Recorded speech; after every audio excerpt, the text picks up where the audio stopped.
Welcome back to Oship, a team building focused podcast. This is episode 16. I'm here to talk and work through a very special and important subject for all companies or all businesses. Building a better team with the customer in mind. This is missing from everyday life.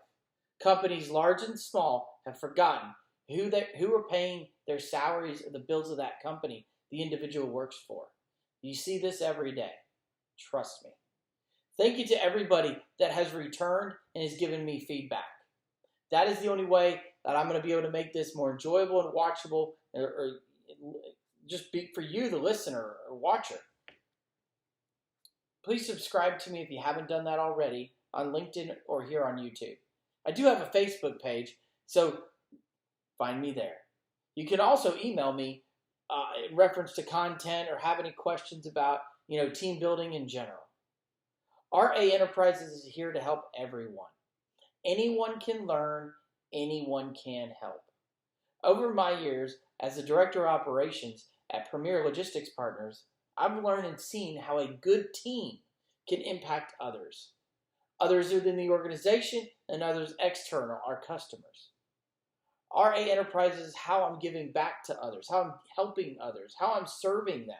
And at the same time, it's making me a better person, a better husband, a better father, and a better leader to my team at PLP. Ripped from the headlines this week. So it is the 124th U.S. Open at Pinehurst Resort. Course number 2 in North Carolina. Very interesting course, very interesting area in general for golf. Now it's the 124th, but, excuse me as I just hiccup there, is the 1000th USGA Championship. They hold championships at every level, juniors, amateur level, females, adaptive, handicapped golfers. So across the board, but this is the 1000th, which is absolutely incredibly awesome. First year that they held it was 1895. That's a really long time ago. Besides it being the 124th of the tournament, it's also the 25th year since Payne Stewart won it back in 1999, also at Pinehurst Resort, course number 2. So hats off to all the volunteers, all the professionals that are putting that on.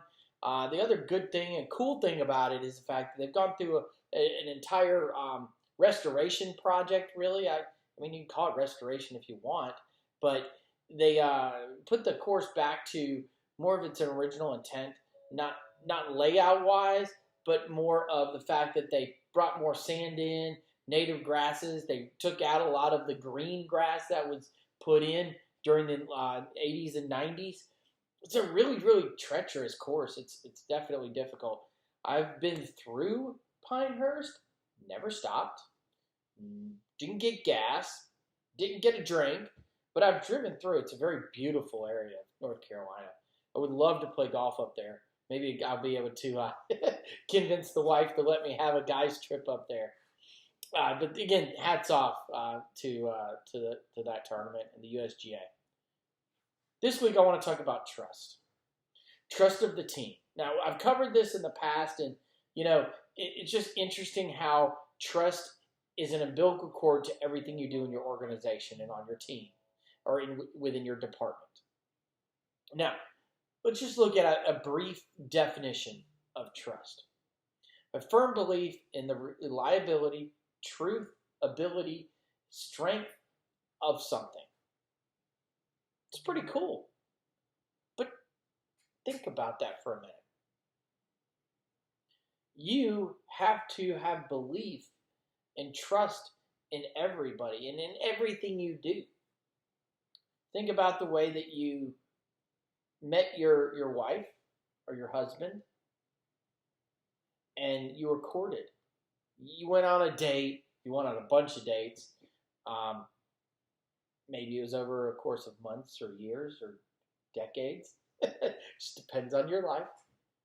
But you had to have a firm trust in them that they were going to be your partner for life.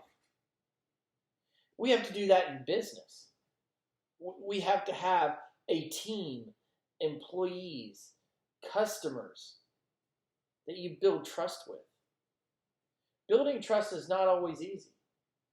It's about you and somebody else finding common ground and understanding that you guys are alike or you have an interest in each other.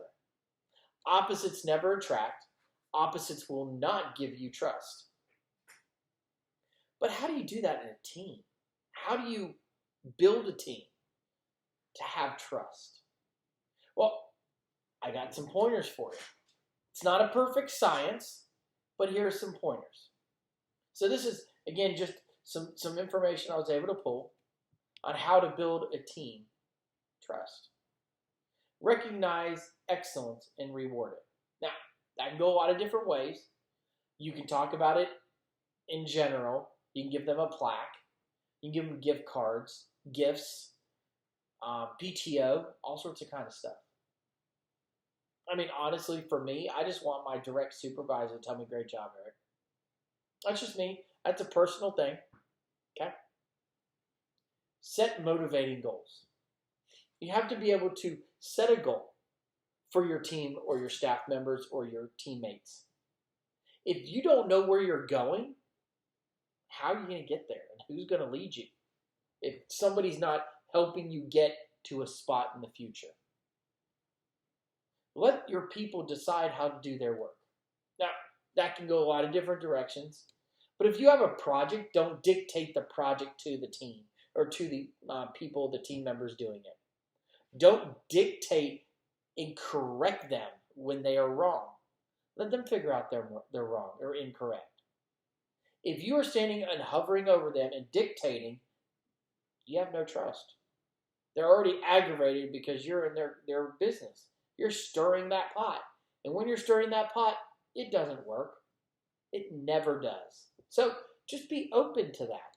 Let them, tell them the task. Tell them what the end goal is and let them go at it. You'll be amazed of what comes from your team members and from your coworkers. The way that they can be so creative in getting to that point. It's beautiful. Trust me. It's so beautiful. Be open and communicate often. Don't be closed off. A lot of companies say, hey, the door's open, right? HR policy. Door's always open if you want to come talk about something. But be genuine about that. Be really true to the fact the door is open. And I'll point over here because I got 2 doors. That's how I get out of my home office. Is 2 doors right through here. But seriously, you gotta communicate. You gotta be good at that communication.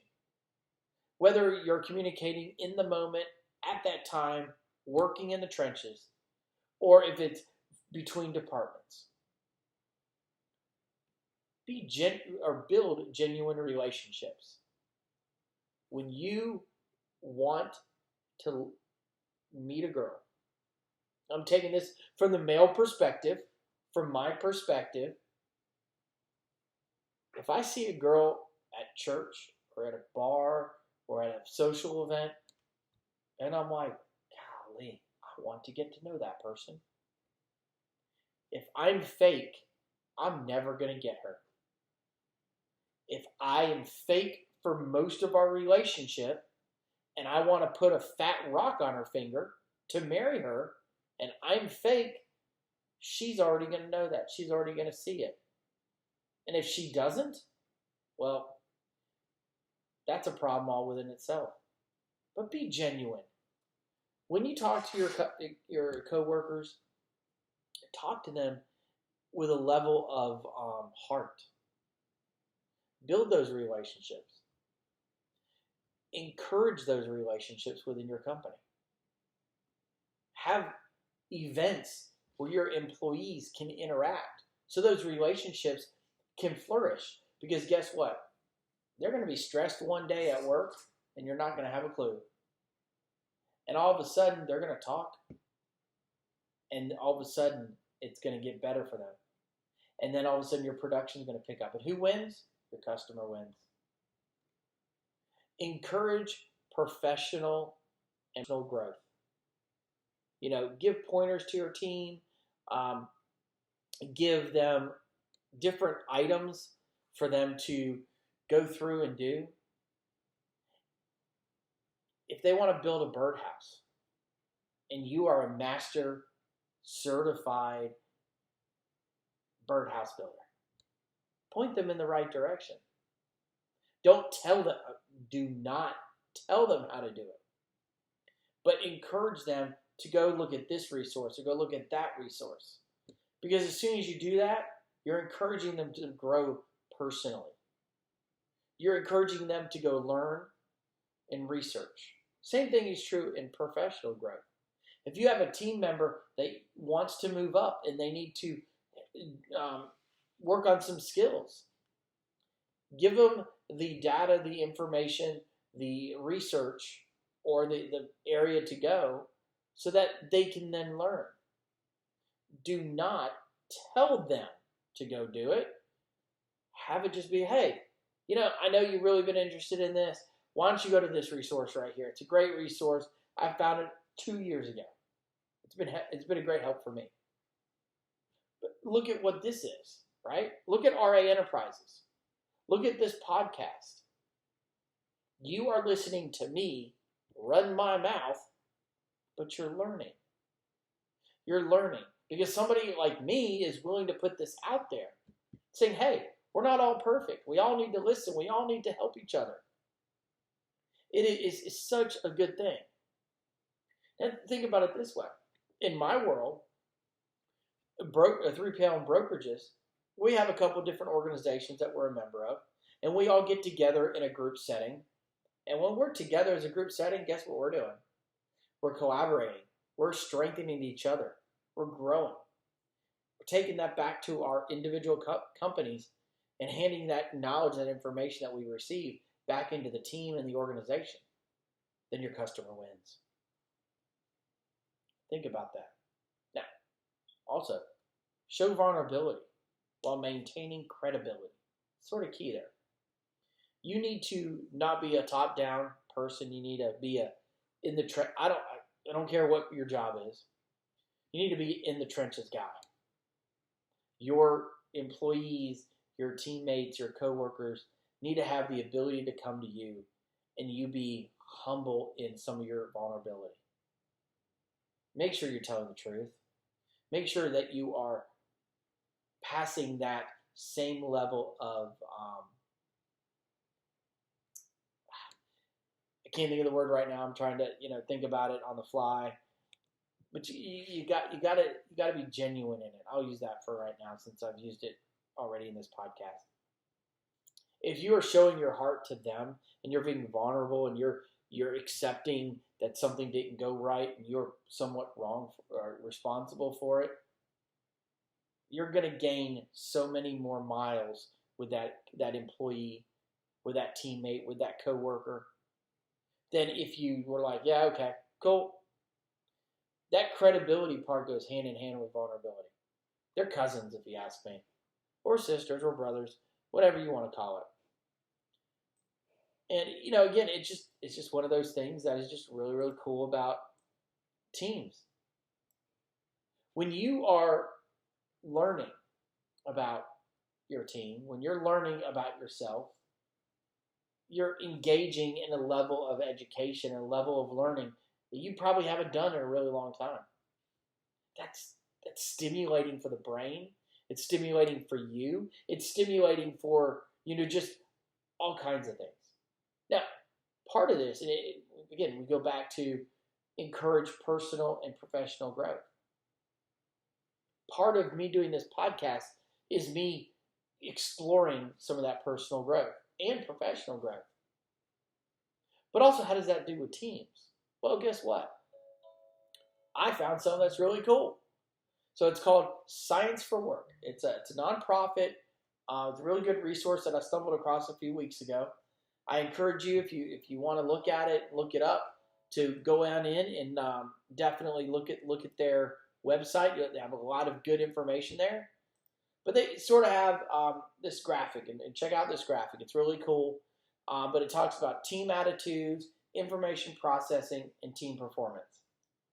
All how that filters in to team trust, right? You can't have team trust without some of these things. So again, team attitudes, commitment, satisfaction, effort. Think about that. If you don't have commitment from your team, what's your attitude going to be like? If you don't have satisfaction within your team, what kind of attitude is that going to give them? If each member is not putting forth a good effort, what is that going to do to your other team members? So that's very important. Information processing, knowledge sharing, team learning, do activities. We have an operations meeting every week that we share different information. Each of us has a different role within our operations team, but we can all tell what's going on, and we're going to learn things. It doesn't mean that it's going to impact your job that day or that second, but it might a few weeks from now. You might get a question from a customer, and you might actually know the answer. Instead of saying, hey, hold on a second, let me transfer you. You can help and serve your customer right then and there. So important. Team performance. Task performance and contextual performance. Look at your team as a whole. Look at the ups, the downs, the in-betweens. How can Sally Joe help Jerry? If Sally Joe helps Jerry, can Jerry help Sally Joe? Or maybe Jim Bob gets helped. Or maybe, if I'm there, maybe me as a manager, as a director, can help understand different things. The ability for the team to perform together will strengthen everything you do, right? Strong association, strong, and just get you to where your team is running on all cylinders. When your team runs on all cylinders, your customer wins. When you have no chinks in the armor, as it's called, your customer's gonna win. When you have everything walking in the same direction, nothing's going to fall through the cracks. Customer wins. So I encourage you, as you go through this week, think about what I've said, what I've shared, but go back for yourself as a father. I want to talk about being a father for a minute, because tomorrow is Father's Day. And if you're listening to this in a few weeks, well, so be it. It's okay to be a couple weeks behind. But think about this. Being a father is so important to the youth of America. It truly is. Just the loss of the male in the home has such ramifications across the young person's lives. But within you being a father and a parent, are you recognizing excellence and reward it within your kids? Are you building your kids up? Or are you just there? Are you setting motivating goals for your children? Are you modeling any of those goals for your children? Let your children decide how to do their work. So if you ask them to clean their room, did you first show them how to clean their room? If you've shown them, let them do it. They might have a different process for it. If they have a different process for cleaning their room, great. If it gets cleaned, no matter the process, clean is clean. There we go. Be open and communicate often with your children. I think that's probably one of the most important things right now in our culture is the communication of your kids. Build genuine relationships with your children. That's probably even more. The hustle and bustle of life really sucks, and it really jacks up a lot of stuff. But if you have a good, genuine relationship with your kids, scheduling will not hamper that relationship. It will not hamper their growth. If you are doing everything you can to build genuine relationships. Encourage their personal growth, which is also learning growth. So think about that. And are you showing vulnerability while maintaining credibility? Again, are you doing that as a father? Are you doing the things that you're supposed to be doing as a father, leading your family, leading your children, leading your wife? Think about that as you go through this week. This is such a good foundation talk about trust, Because trust is, again, across the board. It's in your personal life. It's in your work life. And at the end of the day, your children are just like your customers. If you are building a good home for your children and you're building a good business for your customers, the customers win, the children win. Okay? And that sort of leads me into Shout Out Corner. Here we are this week, Shout Out Corner. Dads, fathers, stepdads. It's nuts. Absolutely nuts. Tomorrow's Father's Day. My world got completely turned upside down when Reagan, my oldest, was born. It is something I cannot describe to you if you're not a father, but that level of just love that comes out is not even funny. It's hard being a father. She's growing up so fast, it's just not even funny. But it's hard to be a father. It's hard to keep your cool when you need to. It is hard to sit down and have hard conversations or difficult conversations with her. But at the same time, that's what a father's for. I had a great father, a great dad. I had a great stepdad. The two of them together built me. They built me. Yeah. All 5'8" of my frame got built. That's right. But no, fathers, thank you for everything you do. Thank you to my dad, who has passed away and is up in heaven. Thank you to my stepdad for everything he did. He's up in heaven. Thank you for my grandfather, who raised an excellent daughter of my mom. Dads have an impact far beyond when you're here on this planet. You will impact generations of your family and generations of people.